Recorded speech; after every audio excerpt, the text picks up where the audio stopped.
दोस्तों आपने कहावत सुनी होगी कि कभी भी गिरता हुआ चाकू नहीं पकड़ना वरना आपके हाथ कट जाएंगे। Never catch a falling knife. लेकिन मार्केट में दोस्तों हम डेली गिरता हुआ चाकू पकड़ने की कोशिश करते हैं और अपने हाथ कटवा बैठते हैं क्योंकि हम प्राइस के फ्रैक्टरल नेचर को नहीं समझते हैं। अब ये फ्रैक्टरल नेचर क्या होता है इसको मैं आपको समझाने की कोशिश करूंगा। ये किसी एक पर्टिकुलर स्टॉक के दो टाइम फ्रेम का चार्ट खुला हुआ है। एक जगह मैंने ओपन करके रखा है 5 मिनट का टाइम फ्रेम का चार्ट और दूसरी तरफ मैंने ओपन करके रखा है 1 घंटे के टाइम फ्रेम का चार्ट। अब आप देख रहे होगे कि जो 1 घंटे में हुआ है वही 5 मिनट में हुआ है और अगर इसके बाद अगर मैं 1 डे का भी चार्ट खोल लूं तो भी आपको वही चीज दिखाई देगी। तो इसको कहते हैं दोस्तों प्राइस का फ्रैक्टरल नेचर। मतलब कि जो बड़े टाइम फ्रेम में जो चीजें हो रही होंगी, जो बड़ी पिक्चर होगी, प्राइस छोटे से छोटे टाइम फ्रेम में उसको पूरी करने की कोशिश करेगा। इसको अगर हम थ्योरी में समझें तो आपको ये बताया जाएगा कि 1 मिनट का चार्ट भी आपके 1 घंटे के चार्ट से इन्फ्लुएंस होगा क्योंकि प्राइस हमेशा दोस्तों एक सेम पैटर्न को फॉलो करता है जो कि होता है उसका फ्रैक्टल नेचर। तो आज की इस वीडियो में मैं आपको बताने वाला हूं कि प्राइस के फ्रैक्टल नेचर को आप कैसे समझ सकते हो और उसके बेसिस पे सही ट्रेड कैसे प्लान कर सकते हो क्योंकि दोस्तों ये बहुत ही ज्यादा इंपॉर्टेंट चीज है। बहुत सारे लोग इसको इग्नोर करके चले जाएंगे लेकिन उनको ये नहीं पता है कि एक सिंपल सी चीज अगर आप समझ के आपके मेजर ऑफ द लॉसेस आप बचा सकोगे और जितनी भी ट्रेड होंगी उसमें आप बड़े रिस्क टू रिवॉर्ड रेशियो वाले जो टारगेट है उसको अचीव कर पाओगे। तो दोस्तों वीडियो बहुत ही ज्यादा इंपॉर्टेंट है। जैसा कि हमारी पिछली भी सारी वीडियोस इंपॉर्टेंट थी तो ये वीडियो भी हमारी इंपॉर्टेंट है। आपसे यही रिक्वेस्ट है इसको आप एंड तक जरूर देखना। शॉर्ट सी हम वीडियो रखेंगे और बहुत इंपॉर्टेंट कंसेप्ट आपको समझाने की कोशिश करेंगे। तो चलिए दोस्तों बिना किसी देरी के हम वीडियो को स्टार्ट करते हैं। अब जैसा कि आपको पता है कि हमने यहाँ पे एक शब्द का यूज किया है जिसका नाम है फ्रैक्टल। ये फ्रैक्टल क्या होता है, इसका अगर हम एक लिटरल मीनिंग अगर समझने की कोशिश करें तो एक स्ट्रक्चर का रिपीटिशन होना उसको कहते हैं फ्रैक्टल। मतलब कि जब आपने 12th क्लास में मैथ पढ़ी होगी, आई होप आप सारे लोग पढ़े लिखे होगे। अगर पढ़े लिखे नहीं हो तो प्लीज पढ़ो लिखो क्योंकि बिना पढ़े लिखे आप नहीं सीख पाओगे, ट्रेडिंग और वगैरह नहीं कर पाओगे, बहुत ज्यादा दिमाग की जरूरत है। तो 12th की जब आपने मैथ पढ़ी होगी तो आपने एक चीज वहां पे सीखी होगी जिसका नाम है डिफरेंशिएशन एंड इंटीग्रेशन। ये एक चैप्टर है बहुत इंपॉर्टेंट और बहुत कॉम्प्लेक्स चैप्टर था उस समय जब अपन बच्चे थे। तो डिफरेंशिएशन और इंटीग्रेशन क्या होता है उसको मैं आपको थोड़ा सा समझाने की कोशिश करूंगा जिससे प्राइस के फ्रैक्टरल नेचर समझने में आपकी बहुत ज्यादा हेल्प हो जाएगी। अब जैसे कि मैं ये बॉक्स उठा लूं, ये एक बॉक्स है, ठीक है। अब इस बॉक्स में से मैं अगर एक छोटा सा टुकड़ा यहाँ पे स्क्रैच करके निकाल लूं, छोटा सा टुकड़ा यहाँ पे स्क्रैच कर दूं, तो उसके अंदर जो मॉलिक्यूल्स होगी, जो प्रॉपर्टीज होंगी, वो सेम टू सेम इसी बॉक्स की होंगी क्योंकि वो इसका पार्ट है।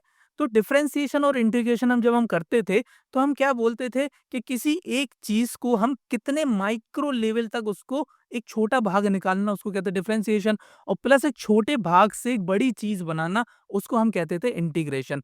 तो प्राइस हमारा इसी नेचर को फॉलो करता है।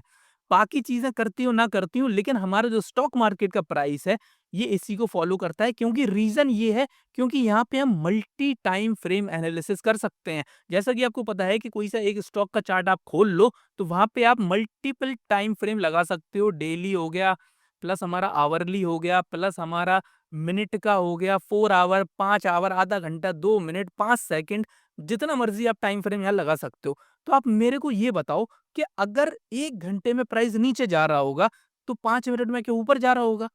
क्योंकि 5 मिनट बन के ही तो 1 घंटा बना है। अगर 1 घंटे में एक रेड कैंडल बनी है तो 5 मिनट में हो सकता है कि भाई साहब प्राइस हमारा थोड़ा इस तरीके से लफड़बाजी करते हुए ऐसे करते हुए एट द एंड वो एक बड़ी रेड कैंडल बन गई होगी। समझ में आई? तो इस नेचर को कहते हैं हम फ्रैक्टरल नेचर ऑफ प्राइस। इसको बहुत सारे लोग स्मार्ट मनी कंसेप्ट में पढ़ने की कोशिश करते हैं एसएमसी के, लेकिन ये कोई इतना ज्यादा एडवांस कंसेप्ट भी नहीं है।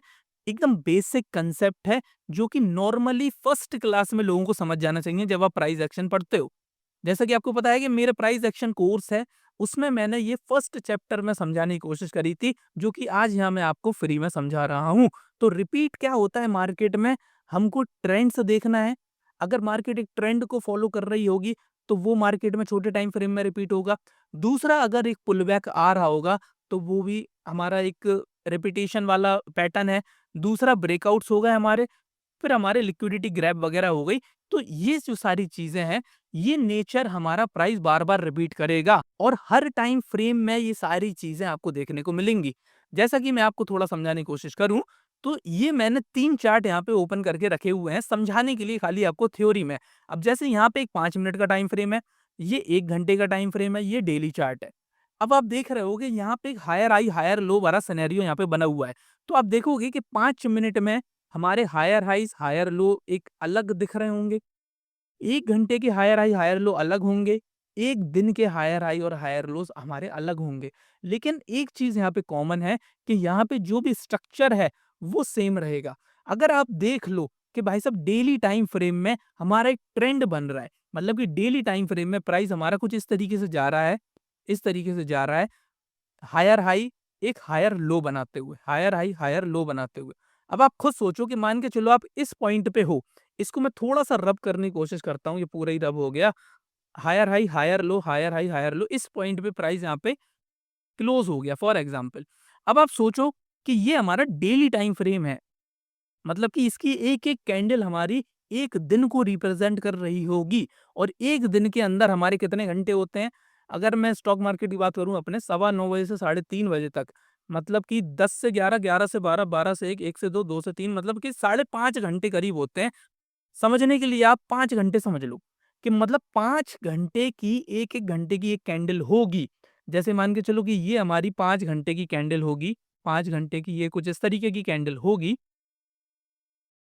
ये हमारी बनी 5 घंटे की कैंडल। अब इसको अगर मैं एक बड़ी-सी कैंडल ये बना दूँ, तो ये हमारी डेली कैंडल हो जाएगी। क्या हो जाएगी? डेली कैंडल हो जाएगी। अब आप खुद सोचो कि यहाँ पे थोड़ा-सा दिमाग लगाओ। यहाँ पे एक ट्रेंड ऊपर की तरफ जा रहा है हमारा डेली टाइम फ्रेम में। मतलब क्या है? हायर हाई, हायर लो बनाता हुआ जा रहा है। तो आपको यहाँ पे दिख गया कि प्राइस ऊपर चलना यहाँ से स्टार्ट हो गया है। ऊपर चलना यहाँ से स्टार्ट हो गया है। अब ये हायर हाई को जब ये ब्रेक करेगा, हायर हाई को जब ये ब्रेक करेगा, तब जाके हमारा ये हायर लो कन्फर्म होगा, यहाँ पे हमको ब्रेक ऑफ स्ट्रक्चर मिलेगा। तो ब्रेक ऑफ स्ट्रक्चर के लिए जब डेली टाइम फ्रेम में प्राइस ऊपर जाना स्टार्ट करेगा, तो यहाँ पे आप देखोगे कि जो आवरली टाइम फ्रेम है, वो भी आपको कुछ इसी तरीके से एक स्ट्रक्चर फॉर्म करता हुआ दिखाई दे रहा होगा। स्ट्रक्चर यहाँ पे फॉर्म हो रहे होंगे, मतलब क्या है कि छोटे टाइम फ्रेम में आपको माइनर स्ट्रक्चर देखने को मिलेंगे। मतलब कि अगर डेली टाइम फ्रेम में बड़ा हायर हाई, हायर लो बन रहा है, तो छोटे टाइम फ्रेम में मतलब आवरली में आधे घंटे में आपको इंटरनल और माइक्रो स्ट्रक्चर्स देखने को मिलेंगे। माइक्रो स्ट्रक्चर्स आपको देखने को मिलेंगे और वहाँ पे लिक्विडिटी स्वीप वगैरह हो रही होगी, जो कि हमारी बहुत ज़्यादा इंपॉर्टेंट है ट्रेंड को एक फॉलो करने के लिए। ठीक है? इसको मैं ना चार्ट पे आपको दिखाता हूँ, तब आपको बहुत अच्छे से समझ में आएगा। अब जैसे यहाँ पे हमने निफ्टी का चार्ट ओपन करके रखा है। ये हमारा निफ्टी का 1 घंटे का चार्ट है, ये पार्ट ए वाला, और ये हमारा 5 मिनट का चार्ट है, पार्ट बी वाला। ठीक है? अब आप देखोगे कि यहाँ पे मेरे को पार्ट ए में 1 घंटे के टाइम फ्रेम में क्लियर ट्रेंड मेरे को देखने को मिल रहा है। मतलब क्या है कि प्राइस एक नीचे डाउन ट्रेंड की तरफ जा रहा है, डाउन ट्रेंड की तरफ जा रहा है। अगर इसको मैं थोड़ा-सा ज़ूम करूँ ताकि आपको समझाने में ईज़ी हो जाएगा। अब यहाँ पे देखो आप, ये मेरे को यहाँ पे clear higher high, higher lows दिखाई दे रहे हैं। Clear higher high, higher lows दिखाई दे रहे हैं। अगर मैं इसको ऊपर से मार्क करने की कोशिश करूँ, ऊपर से मार्क करने की कोशिश करूँ, तो आप देख रहे होगे इस टाइम पे यहाँ पे हमारा ट्रेंड स्टार्ट हो चुका है। इस टाइम से यहाँ से ट्रेंड स्टार्ट हो चुका है। ये प्राइस यहाँ गया, यहाँ पे इसने फर्स्ट हमारा एक लोअर हाई बनाया, एक लोअर हाई बनाया, इसके बाद प्राइस फिर नीचे गया। यहाँ पे हमको एक छोटा-सा ब्रेक ऑफ स्ट्रक्चर देखने को मिला और उसके बाद प्राइस फिर यहाँ गया। फिर यहाँ पे जब ब्रेक ऑफ स्ट्रक्चर हुआ हमारा, तब ये हमारा एक और लोअर हाई कन्फर्म हुआ। इसके बाद आप देखोगे फिर यहाँ पे प्राइस गया, फिर यहाँ तक ऊपर गया और फिर यहाँ पे इसने एक और ब्रेक ऑफ स्ट्रक्चर दिया, तो यहाँ पे एक लोअर हाई ये कन्फर्म हो गया। इसी तरीके से आप देख रहे होगे कि अभी तक इसने ब्रेक ऑफ स्ट्रक्चर नहीं दिया, एक लोअर हाई यहाँ पे भी कन्फर्म हो गया। ब्रेक ऑफ स्ट्रक्चर यहाँ पे हाँ दे दिया, इस पॉइंट पे हमारा ब्रेक ऑफ स्ट्रक्चर एक दे दिया है। मतलब क्या है कि यहाँ पे आप देख रहे होगे कि क्लियर एक ट्रेंड दिखाई दे रहा है हमको आवरली टाइम फ्रेम में, आवरली टाइम फ्रेम में। और यहाँ पे ना एक काम करो, इसको ना आप बड़े आराम से एक इस तरीके से मार्क करके रखा करो। रेक्टेंगल होते हैं ना हमारे रेक्टेंगल, इनसे आप अपने जितने भी हायर लोअर हाइज़ हैं, सॉरी लोअर हाइज़, उनको मार्क करके रखो। जितने भी लोअर हाइज़ हैं उनको मार्क करके रखो, ताकि आपको पता चल जाएगा कि कहाँ पे हमारा ट्रेंड है और कहाँ से हमारा ट्रेंड यहाँ पे चेंज होगा। अब यहाँ पे इस पॉइंट पे आप देखो कि आवरली में ये इस तरीके से यहाँ पे इसने एक ब्रेक ऑफ स्ट्रक्चर दिया, इसके बाद प्राइस दोबारा ऊपर जा रहा है, इसके बाद प्राइस दोबारा ऊपर जा रहा है। अब यहाँ से ये दोबारा अगर नीचे चलना स्टार्ट कर दे, दोबारा नीचे चलना स्टार्ट कर दे, दोबारा एक ब्रेक ऑफ स्ट्रक्चर दे दे, तो यहाँ पे ट्रेंड कंटिन्यू रहेगा। या फिर ये वाला जो लोअर हाई है इसको क्रॉस कर देगा, तो यहाँ पे हमारा आवरली में जो डाउन ट्रेंड है वो खत्म हो जाएगा। तो आप देख रहे होगे कि 5 मिनट के टाइम फ्रेम में एक 12 कैंडल मिला के 1 घंटे की कैंडल बन रही है। मतलब कि 12 कैंडल को अगर आप मिलाओ, तब जाके यहाँ पे 1 कैंडल बनेगी 1 घंटे की। ये आप देख रहे होगे 1, 2, 3, 4, 5, 6, ये 6 कैंडल हमारी बनी है और 6 कैंडल को मिलाओगे आप, तब जाके आज का दिन भर का चार्ट आपका ये बन जाएगा। तो इससे आपको क्या फ़ायदा मिलेगा वो मैं आपको बता देता हूँ कि आपको फ़र्क क्या मिलेगा और किस तरीके से आपकी ट्रेड की एक्यूरेसी इंक्रीज़ होगी। वो ऐसे होगी कि आप देखोगे कि प्राइस हमारा एक डाउन ट्रेंड में है। डाउन ट्रेंड में प्राइस होगा, तो वहाँ पे आपको 2 चीज़ें देखने को मिलेंगे कि बिगर टाइम फ्रेम में एक पुल बैक आएगा, बिगर टाइम फ्रेम में एक पुल बैक आएगा और फिर जो ओरिजिनल डायरेक्शन होगी वहाँ पे प्राइस चलना स्टार्ट कर देगा।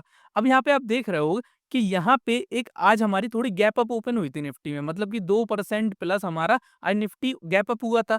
तो आप देखोगे कि आज क्या है, आज पुllback वाला दिन था।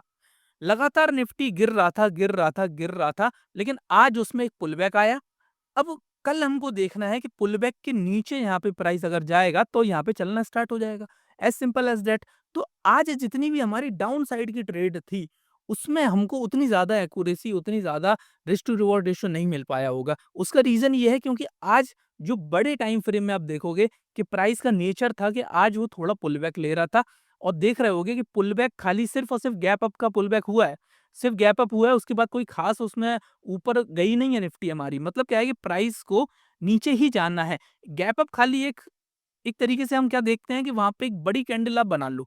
गैप अप हुआ है तो उसको एक बड़ी-सी ग्रीन कैंडल आप बना लो, तो आपको एक पुल बैक यहाँ पे दिखाई दे जाएगा। तो आज के जो दिन है, जितनी भी ट्रेड है, वो आपकी बियरिश जो ट्रेड्स हैं, उसमें आपको बिल्कुल भी आज हाथ नहीं डालना था। भले ही निफ्टी आज आप देख रहे होगे कि ओपन होने के बाद नीचे गई है, नो डाउट नीचे गई है। लेकिन आप देखोगे यहाँ पे जितनी भी लिक्विडिटी स्वीप वगैरह हुई है, वो इतनी ज़्यादा कोई ख़ास हुई नहीं है, मतलब कि इतने बड़े टारगेट्स आपको मिलेंगे नहीं। जैसा कि मैंने अपनी लिक्विडिटी स्वीप वाली वीडियो में आपको बताया था कि एक कैंडल अगर पिछली बहुत सारी कैंडल्स की लिक्विडिटी ग्रैब कर ले और वहाँ से थोड़ा रिट्रेसमेंट देके नीचे चलना स्टार्ट हो जाए, तो वहाँ पे अपनी ट्रेड बनती है। जैसा कि आप इस केस में देख पा रहे होगे, निफ्टी का ये चार्ट है 5 मिनट का। इसमें आप देखोगे कि ये वाली जो कैंडल है, इसको मैं थोड़ा-सा ज़ूम कर देता हूँ ताकि आपको अच्छे से समझ में आ जाए। ये यहाँ पे मैंने इसको थोड़ा ज़ूम करूँगा, ये देखो। इस कैंडल पे यहाँ पे लिक्विडिटी स्वीप हुई है हमारी। ये वाली जो कैंडल है, इसने इन सारी लिक्विडिटी इनकी क्लोजिंग दे दी नीचे। मतलब कि प्राइस जितना भी ऊपर रहा है, ऊपर से नीचे आया। पहली बात तो यहीं पे एक लिक्विडिटी स्वीप यहाँ पे मिल चुकी है, प्लस दूसरी लिक्विडिटी स्वीप हमको यहाँ पे मिली है।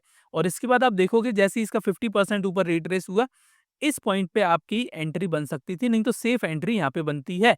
लेकिन आप देख रहे हो कि ये सेटअप हमारा आज टोटली फेल हो गया। क्यों फेल हो गया? क्योंकि प्राइस कि जो बड़ा फॉर्म ऑफ प्राइस है, जो बड़ा चार्ट है, जो डेली का चार्ट है, जो आवरली का चार्ट है, वो हमसे अलाइन नहीं है। क्यों अलाइन नहीं है? क्योंकि आज ऊपर की साइड प्रेशर है, आज पुलबैक डे है। इसलिए आप देख रहे होगे कि यहाँ पे हल्का-फुल्का सा थोड़ा बहुत अगर आप ट्रेड लेना चाहते थे, तो ले सकते थे। यहाँ पे थोड़ा बहुत ट्रेड आपको मिल जाता, लेकिन आप देखोगे कि दम नहीं थी नीचे की बिल्कुल भी तरफ। प्राइस को हमेशा ऊपर की तरफ एक पुश मिल रहा था और आप देख रहे होगे कि यहाँ पे अगर थोड़ी देर वेट करते, तो आपका स्टॉप लॉस भी हिट हो जाता। उसका रीज़न क्या है? उसका रीज़न आपको बड़े टाइम फ्रेम में देखने को मिल जाएगा, जो कि आप देख रहे होगे कि प्राइस हमारा पहली बात तो जो हमारी ईएमए की लाइन है, मतलब कि जो 20 ईएमए की लाइन है, उसके ऊपर आवरली में था। ये आवरली का चार्ट है, उसके ऊपर है ये। अब आप देखो कि 20 ईएमए से प्राइस ऊपर चल रहा है। अभी 20 ईएमए का ब्रेकडाउन हमको मिला नहीं है। ब्रेकडाउन मिला हमको लास्ट के 1 घंटे में।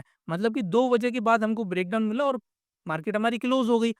समझ में आई? तो अगर कल यहाँ पे नीचे अगर प्राइस चलना स्टार्ट हो इस ईएमए के, यहाँ पे नीचे ओपन हो, तब हमको नीचे की साइड की बहुत अच्छी ट्रेड्स मिल सकती हैं, क्योंकि यहाँ पे हमारा बड़ा टाइम फ्रेम अलाइन में है। बड़ा टाइम फ्रेम कैसे अलाइन में है? क्योंकि यहाँ पे आज एक पुलबैक डे था, नीचे चलना स्टार्ट होगा, तब हमारा यहाँ पे दोबारा ये ट्रेंड कंटिन्यू होता हुआ आपको दिखाई देगा। दूसरा एक चीज़ और है कि अगर मान के चलो कि कल यहाँ पे हमारी जो ओपनिंग है, वो इसके ऊपर हो जाती है, इसके भी ऊपर हो जाती है, तब आप देखोगे कि यहाँ पे एक डीप यहाँ पे थोड़ा पुल बैक की तरफ आ रहा है। मतलब कि ऊपर जाके फिर वही साइडवेज़ ही जाएगा। जैसा कि आपको पता है कि मार्केट में इस समय भी कोई दम बची नहीं है बिल्कुल भी, ऊपर की साइड की तो बिल्कुल दम नहीं है। तो जितनी भी चीज़ें हैं, वो या तो गैप अप या गैप डाउन की वज़ह से हो रही, और या फिर अगर निफ्टी गैप डाउन हो रही है तो उसको और ज़्यादा डाउन साइड पुश मिल रहा है, क्योंकि बड़े टाइम फ्रेम में आप देखोगे, ये तो मैंने आवरली लगा दिया। इसके बाद अगर मैं डेली लगा दूं, यहाँ पे देखो, यहाँ पे डेली लगा दिया मैंने, तो डेली में तो आपको और दिखाई दे रहा होगा कि प्राइस अभी भी बहुत खतरनाक तरीके के डाउन ट्रेंड में है। पुलबैक जरूर आ रहे हैं, लेकिन डेली टाइम फ्रेम में आपको दो चीजें नोटिस करनी है कि ये जो हमारा लोअर हाई था, ये जो हमारा लोअर हाई था, जो कि कुछ हमारा 23,000 पता नहीं कितने रेंज में है ये, जैसा कि आप देख रहे हो मार्क हमने किया है यहाँ पे। अब ये इसके ऊपर अगर क्लोजिंग मिल जाए, एक हमको जो थ्योरी बेसिस कांसेप्ट है वो तो यही है कि लोअर हाई हमारा ब्रेक हो जाए। वहीं दूसरा एक कांसेप्ट और है कि ये जो हमारी ईएमए की लाइन चली हुई आ रही है नीले कलर की, इसके ऊपर हमारी कैंडल क्लोजिंग दे दे, तब हम समझेंगे कि यहाँ पे जो हमारा नीचे की तरफ का डाउन ट्रेंड था, वो हल्का-हल्का फेड हो चुका है और लोअर हाई क्रॉस हो गया, फिर तो खत्म ही है ट्रेड हमारा। मतलब कि जो ट्रेंड है वो खत्म ही है, उसके बाद प्राइस हमारा साइडवेज में चला जाएगा। तो ये था हमारा प्राइस का फ्रैक्टल नेचर। तो इससे हमको क्या सीखना है? मतलब क्या है कि सब चीज़ें तो हमने सीख ली हैं। तो इम्पोर्टेंट चीज़ें क्या ध्यान रखना है वो है यहाँ पे। जैसा कि आप 5 मिनट में यहाँ पे एंट्री कर रहे हो। आप इंट्राडे ट्रेडिंग करते हो कि ऑप्शन ट्रेडिंग करते हो, कोई से भी फॉर्म ऑफ ट्रेडिंग आप करते हो, अगर मान के चलो 5 मिनट में एंट्री कर रहे हो, तो हमेशा जो 1 घंटे का ट्रेंड है ना आपका, उसके अगेंस्ट नहीं जाना। 1 घंटे में अगर आपको एक पुलबैक दिखाई दे रहा है और आप नीचे की तरफ अगर आप ट्रेड ले रहे हो, जो कि आज के केस में हुआ, तो आपका स्टॉप लॉस हिट होने के चांस ज़्यादा हैं और रिस्क टू रिवॉर्ड रेशियो भी बहुत कम मिलेगा अगर आपकी ट्रेड की डायरेक्शन में अगर चल भी गई तो। लेकिन वहीं दूसरी तरफ आप देखोगे 1 घंटे के टाइम फ्रेम में ही प्राइस नीचे जा रहा है और 5 मिनट में आपके जो पुलबैक आएँगे, जो छोटे-छोटे प्रॉफिट बुकिंग वाले जो पुलबैक आएँगे, जैसा कि अगर मैं आपको एक स्टॉक में दिखाऊँ आज के चार्ट में अगर एक स्टॉक में दिखाऊँ, तो वो था हमारा आज का टॉप लूज़र वाला था, उसका नाम है हमारा, जैसे कि क्या नाम था उसका? आज का बहुत अच्छा हमारा उसमें मिला है, अपोलो हॉस्पिटल करके एक स्टॉक है हमारा, अपोलो हॉस्पिटल। अब ये जो स्टॉक है इसमें आप देखो, ये स्टॉक अपने उसी नेचर को फ़ॉलो किया है इसने। अपने उसी नेचर को फ़ॉलो किया है। कौन से नेचर को? बड़े टाइम फ्रेम वाले नेचर को। बाकी जितने भी स्टॉक थे वो 1 घंटे के ऊपर चल रहे थे। लेकिन अपोलो हमारा क्या है, कहाँ पे ओपन करा है इसने? ये इस पॉइंट पे यहाँ पे ओपन हुआ है। इस पॉइंट पे ओपन हुआ है और यहाँ से ये दूसरे ही घंटे, मतलब कि 9 से 10 के बीच के बाद ही हमारा 1 घंटे के टाइम फ्रेम में ईएमए के नीचे आ गया। मतलब क्या है कि जो बड़ा टाइम फ्रेम है उसको इसने फॉलो किया और उसके बाद आप देखोगे 5 मिनट में इसने बहुत अच्छी यहाँ पे आज ट्रेड्स दी हैं। मतलब कि एक लाइन में ये ट्रेड चला है लिक्विडिटी स्वीप करने के बाद।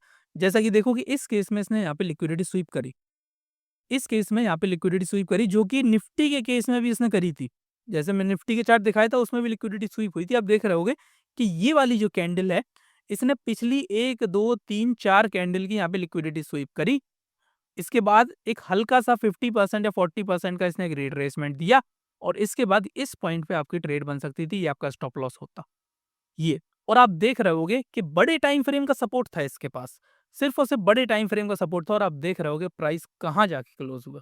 कहाँ जाके, मतलब कि रिस्क टू रिवॉर्ड रेशियो भी शर्मा जाए, इतना खतरनाक यहाँ पे इसने आज मूव दिया। निफ्टी 2% ऊपर थी, ये बात आप ध्यान लगाना। निफ्टी 2% ऊपर थी और ये स्टॉक ने यहाँ पे इतना खतरनाक यहाँ पे फॉल दिया। क्यों दिया? क्योंकि भाई साहब ये स्टॉक की कहानी अलग है। निफ्टी का ये पार्ट है, ज़रूर पार्ट है, लेकिन 1 घंटे में ये जो अपना ट्रेंड था उसको फ़ॉलो कर रहा था और 1 घंटे में इसने थोड़ा-सा हमको साइन दिया कि यहाँ पे प्राइस हमारा कमज़ोर हो रहा है। कैसे कमज़ोर हुआ? पहली बात तो ये हमारा क्या कहते हैं, ईएमए के नीचे आया। दूसरा, डेली टाइम फ्रेम में भी आप देखोगे तो ये हमारा नीचे ही था। गैप अप ओपन ज़रूर हुआ, जैसे ही प्राइस ईएमए के नीचे पहुँचा, एक डाउन फेज़ उसको देखने को मिला और प्राइस हमारा नीचे चला गया। तो ये चीज़ हमको देखना है कि जब भी ट्रेड लेने से पहले इंडिविजुअल स्टॉक्स में अगर आप ट्रेड ले रहे हो, इंडेक्स में ट्रेड ले रहे हो, आपको बड़े टाइम फ्रेम को हमेशा रिस्पेक्ट करना है, क्योंकि प्राइस उसको फॉलो करेगा। क्योंकि अगर प्राइस को नीचे जाने होगा तो वो छोटे टाइम फ्रेम में भी नीचे जाएगा और छोटे टाइम फ्रेम में जो पुलबैक और लिक्विडिटी स्वीप होंगी, उस पे आपको पकड़ बनाना है, उसके बेसिस पे आपको ट्रेड मिलेंगी। तो आई होप दोस्तों आपको वीडियो पसंद आई होगी। थोड़ी-सी बोरिंग वीडियो ज़रूर रही, मैं बता सकता हूँ, क्योंकि इतना ज़्यादा कोई मज़ेदार वीडियो थी नहीं। लेकिन आई होप अगर आपने वीडियो देखी है पूरी एंड तक, आपको पसंद आई होगी। वीडियो को एक लाइक ज़रूर कर दें। और यहाँ तक अगर आप देख रहे हो तो आपका बहुत-बहुत धन्यवाद। मिलते हैं आपसे अगली वीडियो में, तब तक के लिए जय हिंद, जय भारत।